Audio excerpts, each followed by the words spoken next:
All right, we're back with another pick'em video. It is Friday, April 4th in the NBA. We have a nice big 10-game slate, so definitely a lot of plays I'm liking out there, which is great to see. I'm going to go over those plays that I'm liking. Going to talk about the injury news for the day. Going to talk about the games for the day, and of course, we're going to go over the recap of yesterday where we had another sweep. So we're going to go ahead and check that out in a second. But if you're new around here, definitely go ahead and leave the video a like, comment something down below, and of course, subscribe if you're new. Let's get into that recap. So coming off that 4-0 sweep we had on Wednesday, another sweep here. And it's a reverse sweep. Yeah, sorry for teasing here. Bad picks overall, to be totally honest. I think it was a lazy pick day. Unfortunately, I didn't like the slate. I didn't like a lot of picks on the board. You can see we only went over 3. Just didn't love what I was seeing. We talked about Brook Lopez over his 20.5 points and rebounds. I didn't expect Giannis to grab 17 rebounds. He had an insane game. Could have gave Brook Lopez one more because we just needed, a 4th rebound would be great. One more point. He ends with 20 points and rebounds, and he had 17 points and 3 rebounds. So the points is definitely the better play. The reason I went to the rebounds is because I saw him rebounding extremely well in the 3 previous matchups, and similar centers were rebounding well, I will say that. But at the same time, I looked at this line for his points, end up going to the rebounds as well, and that's what ends up hurting me. So learning curve here on that one. We'll take that on the chin. Tamani Kamara over 12.5 points. He wasn't playing well, but he did get hurt in losing about 10 minutes of game time. Only played 25 minutes on a 35-minute projection. Hopefully he plays a little bit more there and can score some extra points. Again, he didn't shoot very well to start off the game, but at the same time did have some extra time. So it sucks when people get hurt. That one didn't go our way on that one. And then Pelle Larsson over 11.5 points, foul trouble. And I will say he played like 23 minutes, was projected for 30 minutes. He only lost like 7 minutes of game time and only scored 3 points. But at the same time, you come in, you play 4 minutes in that first quarter that you've been playing a little bit more in. Because you get 2 fouls, you get 0 points in that first quarter as well. Then he's dealing with foul trouble, picks up another one in the third, and that just like changed the trajectory of a game for a player, especially a younger player who ends up losing minutes throughout the rest of the game because of that. Another thing I want to point out for this one is I fell in love with Pelle Larsson because we had 2 great reads before that. Which were awesome reads. No one knew about Pelle Larsson. I liked his matchup. I saw the minutes going up. Those were good. This is now the 3rd game, and I just got blinded by Pelle Larsson and going to him a few times in a row that I didn't even look at like a guy like Tyler Hero, who scored 35 points and gets a lot of his points similarly to a guy like Larsson here. So 3 okay picks. Better. I could have made better picks for sure. I think yesterday's video was just a little bit lazy, and I got to not do that. So today I'm locked in for sure. Filming this earlier, going to go over the games and make us some good plays, hopefully make us some money. So again, leave the video a like, comment something down below. It really keeps me going when you guys do that. I love reading all the comments and seeing your guys' ideas as well. If you guys got plays that you like, definitely send them down there. I'll give you my thoughts typically. And yeah, that's all that. So let's get into the injury news. I think I'm going to do injury news for one game and then go into the game and do it that way today, just because again, we have a little bit more time. But yeah, let's hop into it. All right, so first game on the slate, we got Utah versus Indiana. Just keep in mind, 16-point spread here, but Utah likes to run their young guys even in blowout situations, and maybe we can keep it a little bit close. Kyle Filipowski is going to be the main guy to look at. He is the starting center with no Walker Kessler, no John Collins, no Marketing. So Filipowski should get all those touches right at the rim. Collier also projected for 32 minutes, and Keontae George, another guy I've been wanting to look at. A little bit more consistency coming off the bench, playing a whole lot of time. So those are 3 guys I do like to look at. I think they're kind of blowout proof at this point. Young dudes trying to get some minutes and get their footing in the league. And it's a tanking team, so they want to see their young guys go. On the Indiana side of things, I'd like to get some to some of these players, especially in like first quarter plays or first half plays, just because of the spread. But you got to know if Mathurin's playing, Nesmith, Pascal Siakam, all these guys are going to change the transition. Change the trajectory of this game.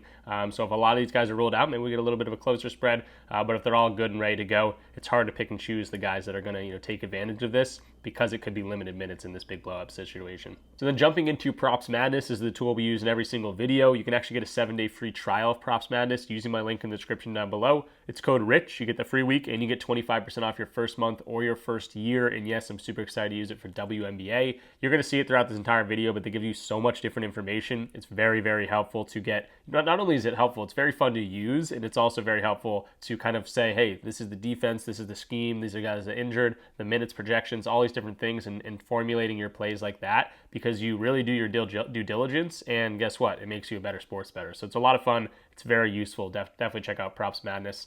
And we're going to go to our first game here, Jazz versus the Pacers. We just talked about the injury news. I don't have an amazing read in this game, to be totally honest. Obi Toppin would be my main guy I want to look at, mainly because Miles Turner is going to be a game-time decision. That's probably why we're not getting lines for him just yet. And transition is one of his number one scoring options, as well as spot-up shooting. So he's going to have a great potential to score the ball here, especially if Miles Turner isn't going to go out there and play, and potentially in some sort of blowout situation, he might get a better opportunity here against a very weak defense in Utah. So Obi Toppin's a guy I definitely want to look at for the Pacers side of things. On the Utah side of things, Colin Sexton being back kind of throws a wrench in here, just because I want to go to Keontae George. You can see games without all these guys, without Lauri Markkanen, without Walker Kessler, without John Collins, the main three guys. He's over in every single game. But the thing is that Colin Sexton's back, and I think Keontae George's minutes are a little bit more locked in than Colin Sexton's, especially because he's coming off the bench, gets to play against the bench players more often. With Colin Sexton in here, it's not as amazing. His shot volume goes down, 17 shots, sure, but then 8 shots, and he did get 20 shots here, and that was against the Pelicans. A little bit better defense here, not the best matchup in the world. So Keontae George was definitely someone I wanted to look at here, considering all the injuries. His shot volume's been crazy in a lot of these games, 2017, 20, 21, 22. But Colin Sexton being back kind of hurts that. In the same breath here, maybe look at a guy like Colin Sexton, who's got a little bit more veteranship underneath him, a few more years in the league here. And with all these guys out, if he's going to be playing, he's projected for 28 minutes. I mean, he can definitely put the ball in the basket. If you take away all these injuries, he's got a pretty good hit rate on the season anyway. So if he's going to get 28 minutes or so, he's not going to get much more than that. So you got to put a cap on it. 22 to 32 minutes, or 26 to 32 minutes or something like that. He's over in a lot of these games, regardless who he's playing. Maybe cap him at 30 minutes. He's still over in a lot of these games. Then you take and consider the injury news to Collins, Markkanen, Kessler, all these guys. He hasn't even done this yet, I guess. Maybe we can put Kessler out of there. We got 2 games. So it's hard to read these guys right now. Filipowski be another guy I want to look at. These are the games without all 3 of the main bigs. No Kessler, Collins, Markkanen. So the guys that are missing are mostly bigs. Yes, no Jordan Clarkson here as well. But Sexton is going to affect more of a Keontae George than a Filipowski, I would think.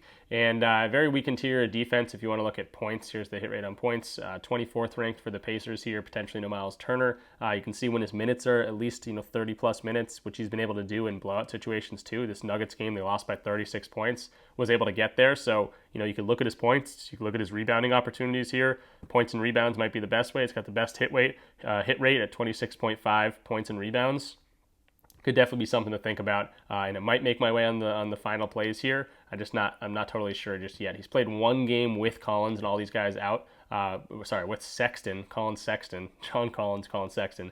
With Colin Sexton, without all 3 bigs, he has played one of these games with them. That was against the Nuggets. That was a game they lost by 36, but Filipowski did chip in with 18 points and 13 rebounds. So Filipowski may be the best look here, just because I can't decide between Sexton or George. Next up, we got Sacramento and Charlotte. This is an 11-point spread in favor of Sacramento. And Charlotte, we don't even know who's going to play. We got pretty much Miles Bridges lines as of right now. Everyone else is going to be a game-time decision, probable. I don't know what's going to happen with this team, and they're very hard to read. They're one of those teams that are starting to do, we're not going to play anyone more than 30 minutes. So the minutes can be all over the place. Guys like Miles Bridges, Mark Williams, if he even plays, could play 35 minutes, could play 20 minutes. You don't know what's going to happen, especially with the blowout risk here. So I'm staying away from this game. I don't love anyone in Sacramento either, because Charlotte doesn't have a very pinpointed weakness in terms of their defensive scheme, and with all their normal players not playing typically, no Josh Green, no LaMelo here, potentially some more players, it's hard to attack Sacramento, and again, some blowout positioning here at the same time. So going to stay away from this game, going to move on to the next one, which is Phoenix versus Boston. Jaylen Brown dealing with that knee injury. He looked pretty good in the last game. He did play. He's a game-time decision here again. Would not be surprised at all if he sits this game. Cleveland's pretty much, I don't know if they haven't already, they're pretty much locked up that 1 seed, meaning Boston's locked into that 2 seed. Jaylen Brown doesn't really need to play this game. The Phoenix side of things, they don't have Kevin Durant here, so it should be the Devin Booker show I would look at, just because Boston, one of those teams that doesn't allow a whole bunch of points in terms of spot up and shooting and things like that. They make you beat them one-on-one, and we could see a lot of volume from a guy like Devin Booker. Just keep in mind Bradley Beal is in here, and with Boston at home, Jesus, wow. Devin Booker projected for 40 minutes in this game. No one else over 27. So Booker's obviously the main look here. He should get as many shots as possible. I would think it is a 14-point spread. So if Boston comes in there, shoots the lights off at home early, maybe gets a little bit more discouraged. But Booker's got to be the main look here. And then for Boston side of things, Porzingis, I'd be the main guy I want to look at. If this one could stay relatively close, but even so, Porzingis in that first quarter, always a good read here. So let's take a look at this game. So hopping back over to Props Madness, we will start with Devin Booker here, who's projected for the most minutes by far in this game. Again, Boston could get hot and, blow them out of the gym real quick, and then Devin Booker doesn't get the volume. But that's what I'm expecting here. A lot of volume from him. Pick and roll ball handling. They're going to make Devin Booker beat him one-on-one. Booker at this point in the season, no Durant. He shot 32 times last game without Durant. He had as much volume as he could handle, and that was against the Bucks defense, who it might be a worse defense overall, but a better matchup for Devin Booker in terms of defending him. So now Boston, this plays right into Booker's hands and how he scores the ball. They don't allow a lot of spot up. They don't allow a lot of transition. Booker's going to need to beat him one-on-one, and they're going to have him do that. And Booker's obviously a very good offensive player, and in the NBA, better offense can beat better defense at times just because of the rules and how it's made right now. So Devin Booker in a good position here. Yes, he has not been amazing. Yes, he's not amazing without Kevin Durant. But again, the last game we saw him without Kevin Durant was this Bucks game. 39 points, 32 shot attempts. Bradley Beal did not play that game, which is another note. But I want to get, why I'm playing this. Over 26.5 points. I guess this is probably the first official video pick of the day. Maybe Filipowski at the same time. But we're going to go Devin Booker. I'm going to get into these filters. I'm going to go to dominant player type, that pick and roll ball handling. And we're going to go to, bottom 15 teams in the league in terms of defending that. Huge jump in hit rate. 58% of these, he's now hitting this. So I'd love to see that. He did play against the Celtics earlier. He didn't score very well, but this is a 30-point loss, and that was a game that Kevin Durant did play and only shot 13 times. Next thing I want to look at here is, dominant player type, the bottom 15 teams in the league, right? And then I want to see games without Kevin Durant, right? He's not getting this line a lot, but you can see a lot of these games, 32 shot attempts, 21 shot attempts, 16, okay, but then 23, 14 here into 10-point loss. That was against the Magic, horrible matchup for him. And then 29 shot attempts. So averaging in terms of his field goals attempted, I can actually see that. Averaging field goals attempted, 22.5 shot attempts in good matchups without Kevin Durant. If he's going to get 20-plus shot attempts in this game, going over this line should be, not a shoo-in, but 75%, chance or so to hit in terms of the volume I'm expecting him to get. He could get a lot more than that. So Beal is here. 20-plus shots is not out of the realm of possibility. The only thing I don't like here is the blowout potential because they're playing in Boston. But even in games, away, I bet this hit rate's even a little bit better because they're going to rely on him a little bit more. The last thing I'll show here is going to be that advanced filter. Going back to the dominant pick and roll ball handling defense, we know Boston's a bottom 15 team. They're ranked 25th. And then we go to away games. I bet this is a better hit game. Yeah, 68% of games. So a lot of things going well in this Devin Booker play. It's one of those things where I keep looking into different stats, and they all tend to support it. So Booker over 26.5 points. Hopefully Boston doesn't completely destroy these guys, and Booker can cook for a little bit. Get that, 35 minutes would be great for him. But he's projected for even more than that. So Booker, they still got the play-in hopes. Hopefully he can put the team on his back and get some points in the basket. And then another pick in this game, like I mentioned during the injury report, Kristaps Porzingis. His points line's at 20.5. I think that's a pretty good sign for his first quarter points, which is for some reason at 6.5 on DraftKings, but all these other places got it at 5.5. 4 plus money, plus 100 on Bet365, ESPN Bet, Hard Rock. All these guys got him at pretty good value at 5.5 and 72% hit rate. Yeah, how about that? So great matchup for him to score some threes. I swear to God, as a Celtics fan, Porzingis either hits a 3 or an and 1 to start the games like majority of the time. So hopefully he can come in here and knock down a 3. Got a great opportunity to do that today. Did score 9 points against them last time. That was a game against in March. That was a game that Jason Tatum did not play. But perfect matchup for him. Also, Kristaps Porzingis loves playing in Boston. He loves the hometown crowd. He's over this in 80% of games, including however many games in a row this is, 10, 11 games in a row. So Porzingis, 5.5 first quarter points, and a great opportunity here. Don't got to worry about blowout, just Porzingis. Hit that 3, hit that and 1, whatever it takes, and get over this 5.5 line for plus money against the Suns here. Moving into this next game, that is Detroit versus Toronto here. Bunch of injury news for Toronto, and they also don't play guys more than 28 minutes projected. They're just going to go out there, play their guys as many minutes as they can without getting fined, or at least amount of minutes they can without getting fined. So guys like Scotty Barnes, Jakob Poeltl, RJ quickly, they might not even close games if this stays close. Now this is an 11-point spread. Detroit, does have a tendency to crush a lot of teams sometimes. So they're involved a lot of blowout situations. So that scares me a little bit for betting this one. But at the same time, going to an under on one of these Toronto players is always a good look at this point in the season right now, just because they're not getting that much time, and they got a difficult defense here in Detroit. On the Detroit side of things, Cade Cunningham is a game-time decision, so he potentially could be returning this game. Not the best game to go out there and return just in terms of we need him out there, but it could be one that they need to pick up an easy win here in terms of playoff positioning. and Cade feels good enough to go. Hasn't played, I don't think, since March 21st. So him being out there would obviously help the team a little bit more. 11-point spread, again, keep that in mind. But no Tobias Harris, no Jaden Ivey still, no Isaiah Stewart. So, yeah, this is what they're dealing with the Detroit side of things. They definitely got the upper hand here. I project them to win this game. Hopefully it's not a super blowout so you can get some plays on it. But let's go into the plays that I do like for this one. And how about my boy, Jalen Duren? This is a guy that I've been fading the past few videos. He went over one game. He stayed under for us another game, but that was at 13.5. He had 13 points. His line's now at 12.5, and I absolutely love his over. I have no idea why this is at 12.5. Very rarely you see a line where you're like, this is going to hit. Like this Jalen Duren line, this looks like it's, like I don't know why. This is suspiciously low. It's weird that it's 12.5.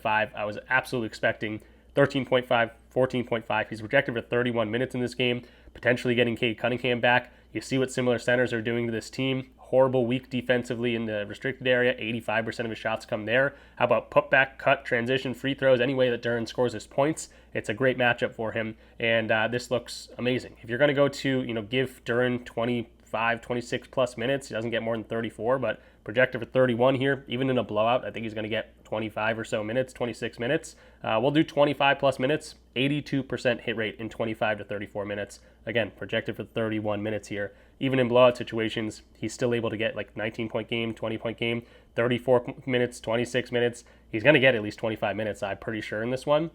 Then you talk about the defensive scoring zone, that restricted area defense that they're super weak to. We could talk about all these different other types of ways he scores the points, but just restricted area defense, they're horrible to that too. They're literally ranked 26, take out half of the top half of the league, over this in 84% of games, including a million straight games. So this looks suspiciously low to me. One of my favorite plays. It is my favorite play of the day. 12.5 points, taking the over on Jalen Duren, a guy we bet on a lot in the past few weeks. And maybe we're finally getting started a good read on him because he stayed under for us last time we went to him. So Duren, 12.5 points. I love this on all aspects. And if you wanted to, you could absolutely look at his rebounds as well. Great hit rate here. If you want to look at his points and rebounds, I highly recommend doing his points. But if you find some value with including his rebounds or maybe even his assists, maybe stay away from assists. But any sort of value on Duren today, I think, should be good. Points and rebounds, very similar hit rate here at 23.5. Did miss recently on the hook. So again, in a blowout situation, you don't want to hope for him to have to grab a ton of rebounds in maybe a couple less minutes than he's projected for. I think you can get the scoring there, especially if it's going to be a blowout situation. That's going to go hand in hand there. So I do like the points more, but if you want to go to the rebounds or find some value in that, you could absolutely go there as well. And then on the Raptors side of things, so that's my Duren play. On the Raptors side of things, I got to look at Scotty Barnes. I got to look at the under here for points and rebounds. The main thing here is the minutes he's getting. He hasn't got there even close, even in weaker matchups. This is against the 76ers and against the Bulls.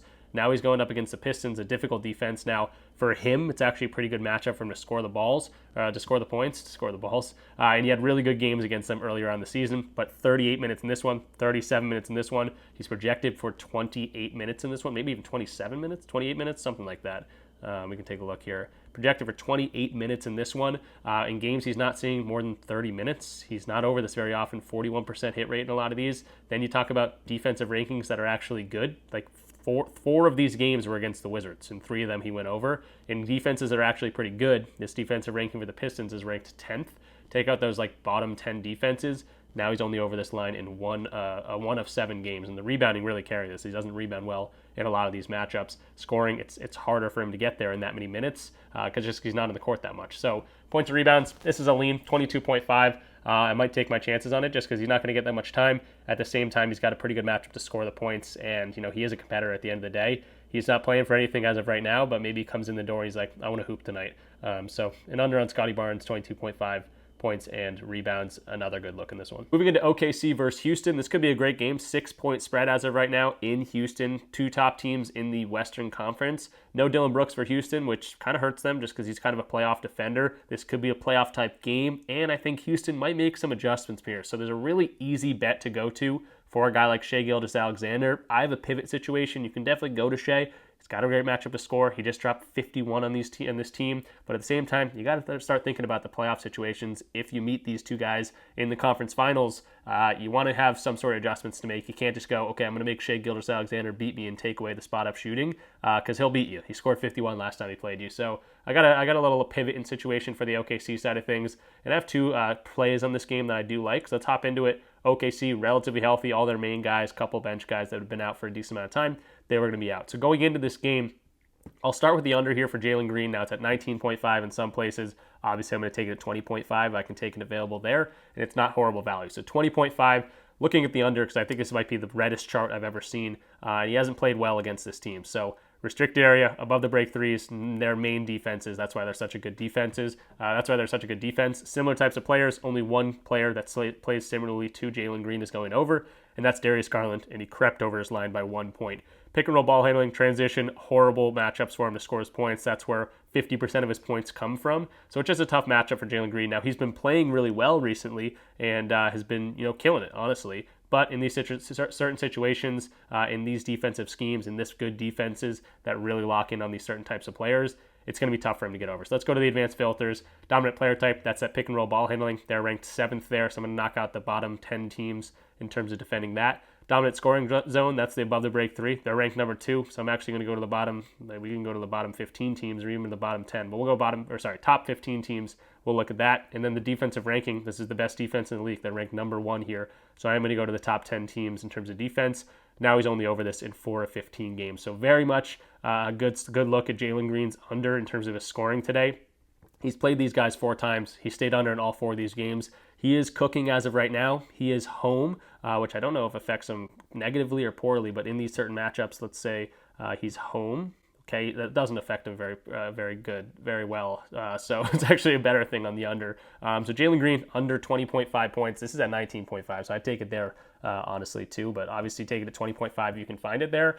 Very normal payout situation, minus 125.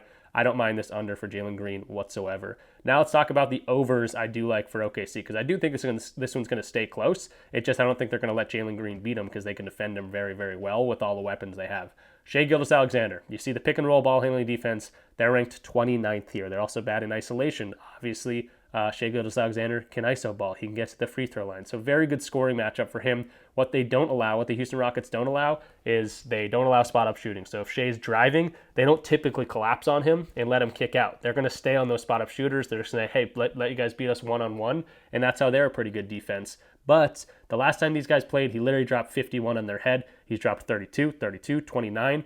So even at this 31.5 line, I do like it. I think Shai's still trying to win that MVP. I think he's going to win the MVP, but he's got to see Jokic creeping over his shoulder a little bit. But yeah, he could absolutely go off in this matchup. He's got a great matchup to do so. But at the same time, I have this weird feeling that Ime Udoka, looking towards the playoffs, you might make some sort of switch. Maybe you say, hey, for Shai, for him driving, maybe we do collapse on him a little bit, and we'll make the Torrey Easons and the Jabari Smith Jr.'s of the world beat us, or maybe even the J-Dubs of the world beat us in terms of the way that they shoot the ball tonight. So Shai, 31.5 points, sure, take the over if you want. I'm actually going to go to J-Dub, though, for that specific reason. He's got also a very good matchup to score. They score very similarly. Pick and roll ball handling, 26% of his points come there. Transition, that's an okay one too. And his spot up is a little bit more, 18% of his shots. So if they do collapse on Shai a little bit more, J-Dub's going to be open for some open looks, I think, on those spot up situations. And he's also been going over this line a decent amount. Had an injury, came back, only 25 minutes against the Bulls, still scored 23 points. 33 minutes against the Detroit Pistons, still scored 23 points. So he's going over this line, and he's playing normal minutes again. He's back after that injury for a few games here. 19.5, I'll take that right now, and you can find it at 18.5 hella places. So 18.5 is actually going to be the play. It's going to be my official play for the OKC side of things. Sorry, this is a longer one, but I do feel some sort of way about the Houston Rockets maybe changing up their scheme and doubling Shai, especially on drive situations. Maybe that translates to him going to the free throw line more or whatever. But J-Dub also has a great scoring opportunity here. His line's much lower at, again, 18.5 readily available here. And he's going over this line. Coming off the injury, back to normal minutes. I think he's got a good spot here. Pick and roll ball handling defense. Well, the first thing I'll look at is actually he's away. So in away games, he's kind of like, one or two guy here in most situations. He's like the Jaylen Brown of the Jason Tatums of the world for Shai Gilgeous-Alexander. He's over in a lot of away games. 79% of the games away, he steps up and scores the ball even a little bit more efficiently, as some of the other role players probably drop off just a little bit. The next thing I'll point out is the head-to-head. He's gone over in the last 3 games against them. So yes, Shai was going over, but J-Dub was also going over. He also has a very good matchup to score some points. Pick and roll ball handling defense, again, that's will be the last thing we look at, if I can find it. Advanced filters, that pick and roll ball handling defense. Again, we know this is a bottom 10 pick and roll ball handling defense, 29th ranked here, so he's able to score the points. However many games in a row, and this is He's over this. Again, bottom 5 teams in terms of it. How about 83% of his percent of the time going over this in 10 of 12 games? They're ranked 29th in that department. So maybe they lock in on Shea a little bit more. He just came off a 50 piece, and J-Dub can creep over this 18.5 line or be the star of the show today. I don't know, but I do like J-Dub a little bit more in terms of his line against the Rockets tonight over Shea. That doesn't mean I don't like Shea today. I just like J-Dub's points line a little bit better. I think we're getting a better edge. Moving on to Portland and Chicago. I do have a play, maybe 2 plays in this game as well. Main things for Portland side of things, we got a bunch of game time decisions, namely Kamara, who got hurt last game. Anthony Simon's going to be a game time decision, and Scoot Henderson. Those are kind of big news in terms of scoring, I would say, but Denny Advia, Shaden Sharp still projected for a ton of minutes, and we're probably still not getting Jeremy Grant. We're probably getting no Ayton in this one, and Rob Will already mentioned that he's out of this game. Then on the Chicago side of things, a bunch of game time decisions but guys that don't really matter too much. Trey Jones still out for this one, so we're going to see big minutes from Josh Giddey, Kobe White, Kevin Huerter projected for a lot of minutes. Vucevic only projected for 30 minutes. He hasn't gone over 32 minutes in a long time, and might be one of the reasons I look at an under for him. So we're actually going to start off with Denny Avia, just because I already have it pulled up here. I'm looking at his rebounds. Now you could go to his scoring. He's got a great matchup to score the ball in the paint, above the break threes. Players playing pretty well. Nothing popping off the page, but obviously Chicago's defense is very weak here, and Denny Advia in a pretty good spot to score some points. I'm going to look at his rebounds, though. At 9.5, you could take that. I might take it at the 8.5 for minus 130 juice. If you're a little bit more comfortable, that's obviously the easier line to hit. But if you want to go for 10 plus for plus money play, I think this is a good spot for Denny Advia too. So we're going to take a look at his minutes first of all. That's going to be the first thing we go to. He's projected for 37 minutes in this game, so I'm going to go to 34 plus minutes. He's been able to get a ton of minutes recently, so 34 plus minutes. You can even take this down so he doesn't play 40 minutes. 34 to 40 minutes. He's over this line in 61% of games.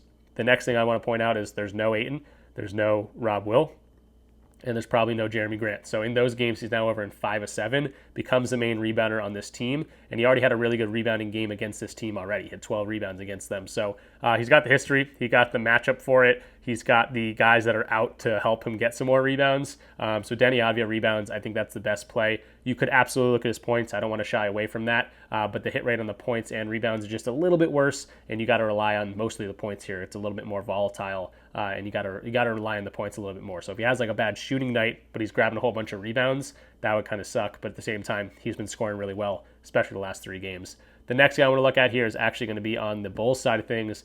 And I'm looking at an under here for Nikola Vucevic. First of all, he's projected for 30 minutes. Hasn't gotten more than 32 minutes, as you can see right here, in a long time. So he's playing some games. He's getting 21 minutes here, 25 minutes here, 29 minutes. Projected for 30 minutes in this one. But I'll be conservative here and go 32, and I'll give him a floor of 20 minutes because we've seen that a few times. Now he's only over this points line in 41% of games. I'm taking a look at the under here. And the next thing I want to point out is he's got a horrible matchup to score the points. Pick and roll big man. They're ranked 3rd there. The 32% of his points come right in this non-restricted area paint. They're ranked 4th there. So I'm going to go to pick and roll big man. That's his dominant player type. This is a 4th ranked defense in terms of the Blazers. I'll go to the bottom 15 teams. He's only over this in 5 of 16 games. A lot of these earlier on this season when they were playing for something. Recently, Vucevic, with the guys going out the door and they're going to kind of go in the youth movement here, he has not been scoring the ball a lot recently. He's also probably not in a position to score a lot of threes, even though he's kind of been chucking them up lately. He's been knocking down 2 or so threes some of these games, and he's still not going over. So I do like the points on the under here. You could probably find this at 16.5. Yeah, plenty of places have this at 16.5. That's probably where I'll make the official play. DraftKings says it's 16.5 at minus 115. He just isn't going over this very often. He's got a pretty tough matchup here, and guys like Kobe White, Kevin Huerter, Josh Giddey got the ultimate green light, and I think Vucevic might just take a backseat to them. So an under on Vucevic's points and an over, on Denny Advia's rebounding. If you want to mess around with this scoring as well, I like that too. Very quickly talking about this Cleveland and San Antonio game, it's a 13-point spread. Ty Jerome and Dean Wade are going to be the guys that are off for Cleveland. They're going to be out for this one. On the San Antonio side of things, Jeremy Sohan going to be out. Projected minutes for a lot of these guys are going to be high for like a Devin Vassell, a Stephen Castle. Chris Paul even projected for 28 minutes. He's a little bit of a competitor. Maybe against a tough team, he goes out there and plays a little bit better. But blowout situation here, you got to keep that in mind. I don't have any plays for the Spurs side of things, to be totally honest. And then on the Cavs side of things, Mobley's the guy I'm going to look at here. 18.5 points, 17.5 points, wherever you can find that. Obviously, find it for the cheapest one. Looks like most people got it at 18.5. He hasn't been scoring as consistently lately, but he has also hadn't had a very easy matchup. This is a nice easy matchup for him inside 27th ranked interior restricted area defense. Going to those filters again, dominant scoring zone. They hasn't had a very easy matchup. The last time he had an easy matchup, 19th ranked here was the Blazers, and that's even better than what he's got going on, or worse than what he's got going on today. He had 21 points in that one. So the easier restricted area defense will go to like the bottom half of the league. He's over this in 69% of those games. He just hasn't been as consistent lately, so maybe something you want to go away to. But Mobley, probably one of my favorite guys to score today. And then you got to take advantage of Max Strus, Sam Merrill, Isaac Okoro. All of these guys against this team. Merrill and Strus are the main guys I'm looking at. They both just recently played this team. That was a game they won by 8 points, and they rely on them a little bit more. 3-point shooting, very weak three-point shooting defense as well. So like spot-up guys, Sam Merrill, Max Strus could also be in really good spots here. Not an amazing read in this one, but just wanted to point out a couple of these bench guys, and then probably Evan Mobley, my favorite guys in this one. And then quickly talking about this Denver and Golden State game, bunch of game time decisions, but probable tags for Denver players like Jokic, Gordon, and Brown. They should be ready to go. Jamal Murray is going to be the question mark here. If Jamal Murray is ruled out, I think this goes hand in hand with the play I'm playing. But at the same time, if he is ruled in, I don't think it matters because I'm looking at Jokic in this one. Golden State Warriors, pretty much everyone playing. Gary Payton Jr. is the only guy that's going to be a game time decision. So we'll see if he goes or not. But again, the play I'm talking about is going to be Nikola Jokic here at 40.5 points and rebounds. He's gone over in 55% of games. Jamal Murray, game time decision. If he doesn't play, I think Jokic just absolutely puts his head down and does some work, whether it's in the restricted area, that's where a lot of his points come from, or this non-restricted area paint, and he's shooting some jump hooks over Draymond Green, smaller defenders, Jimmy Butler. I think he'll be able to work whatever it is, and he can knock down some threes against this team as well. And I also really like his rebounding potential. Now, he hasn't rebounded well against them so far this year. He only had 10 rebounds in the matchup earlier, but he dropped 38 points. So again, I like the give or take. If he's going to be scoring a lot, maybe his rebounding drops off, but they also go hand in hand. I think this team gives up a lot of putback opportunities, and they give up a lot of rebounds. So even though this restricted area defense is good, if he's missing that and getting an offensive rebound, that's going to add to our points and rebounds department altogether. So it's like kind of correlated. He did play very well against these guys last year as well. Went over in 3 of the 4 games. The one game he missed, it would have been on the hook.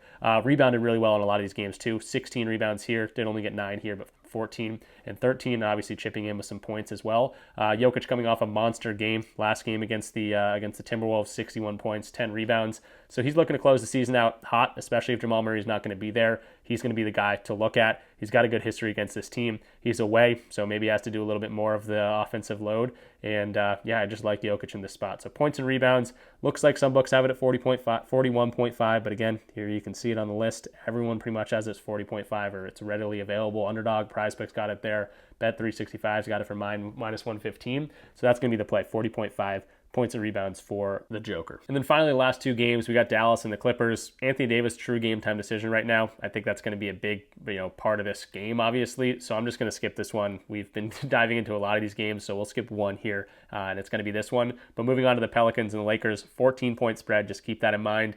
I don't know if LeBron's going to play this one. I don't know if Luka's going to pop up in the injury report at some point. They need to win this game. It's a game they don't want to mess around with, but at the same time, especially LeBron, give LeBron some rest.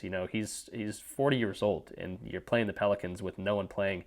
Sometimes that's a loss. Sometimes that's a weird loss, and you get Kelly Olynyk to have a 30-point, 10 rebound, 10 assist game and somehow win in LA. But at the same time, let's be realistic. More likely, the Lakers handle this pretty easily, and maybe LeBron sees a little bit less minutes. So I'm definitely not touching LeBron. I don't even know if he's going to play. Same thing with Luka. Austin Reeves was my next guess, but I don't even know if he's going to play well. He didn't play well against the Pelicans last time. So I'm going to go to Rui Hachimura. That's going to be the guy I'm looking at. 12.5 points in a blowout situation. I think you can still get there. Obviously, a guy that can shoot the ball pretty well and knock him down. If he's going to do that early, that's going to add to the blowout, but also add to his points total. 28th ranked in terms of spot up, 29th ranked in terms of transition. In terms of restricted area defense, they're ranked 28th there. It's a perfect matchup for a guy like Rui Hachimura. Has not played them yet this season, but in games that he's playing with like Luka and LeBron, let's say both those guys play today, this is kind of just more recently what Rui's been doing. He's over in 66% of games. Sure, some duds in here, but also some games he's crushing this line line. And then you consider the fact that they're 14-point favorites. If they're going to go out and win this game by 10 plus points, they did it against the Jazz, kind of a similar situation as the team they're going up against today, and they did it against the Nuggets. Both those games they won by 23 and 19 points respectively, and he had 21 points in both those games. I'm sure a lot of those threes, 4 threes and 3 threes. So if he can knock down some threes, he's got a good opportunity to do so. Spot up shooting is very weak against this one. So tougher one to predict with the huge spread, but at the same time, someone's got to score some points. I don't know if it's going to be LeBron or Luka going all out against the Pelicans. So a guy like Rui off the bench to knock down some threes, get some points at the rim against a very weak defense, I'm liking it. All right, so we made it to the end of the video. I got 5 official plays here to recap. We talked about a ton of different plays in here. I just focused on these 5 for the official plays and the official record. But if you want access to all my plays, you check out the link in the description down below. It's a DubClub link. That's the payment processor I use. Sign up through DubClub and then connect your DubClub account to your... Actually, I think we're actually wearing the shirt. I am. Sign up through DubClub and then use the connect in device thing in the top right corner. Connect your Discord account to your DubClub account, and that's where I send all my plays. So you get all my plays,